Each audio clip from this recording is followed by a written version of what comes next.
Dread Overture.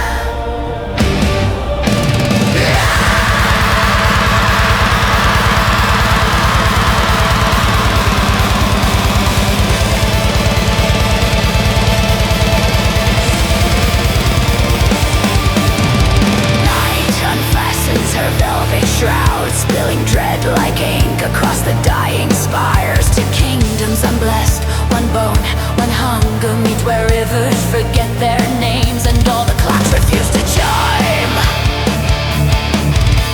She, black-robed architect of silence, commands the walls, commands the grave. Her hands read the storm, her voice is the key. In her shadow, skeletons kneel in reverence. Their sockets flickering with forbidden fire. He, the Lord whose name is never spoken, wears eternity upon his tongue.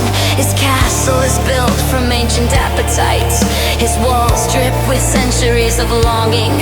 He drinks the memories of stars.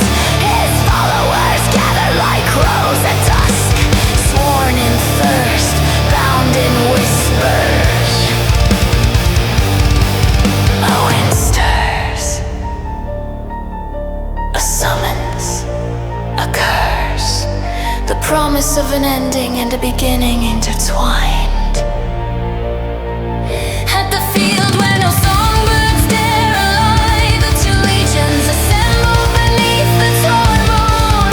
Her wolves, fur shadow stitched, jaws bristling with frost, circle the monoliths of the old world. Her dead clad in rust, halos of static, ready their spears and their ancient names.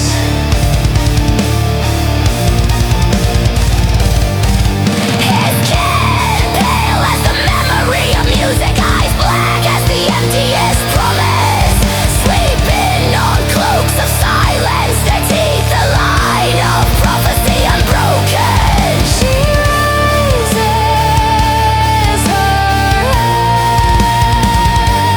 the dead rise.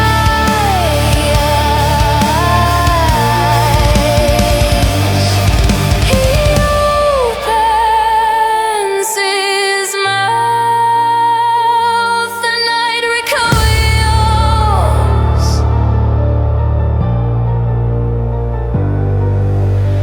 A single blossom, white as loss, falls between the armies, neither steps upon it.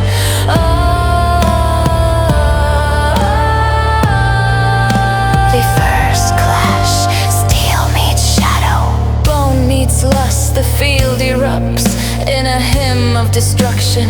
Wolves leap, fangs bed at foes who melt to mist. Skeletons thrust spears that pass through nothing, only to strike fear into the veins of the immortal.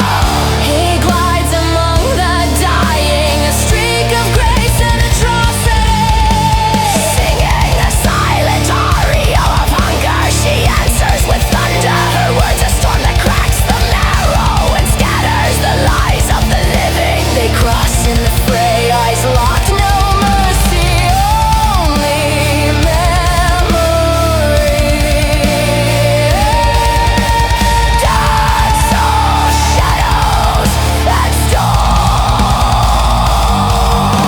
He calls forth the shroud, a darkness thick enough to drown the moon. The air shivers with his longing, every heartbeat a summons to surrender. She conjures the tempest, lightning woven with prayers unsaid. Her wolves become wind, her dead become lightning rods for all the pain of unlived lies. Above, the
touches it.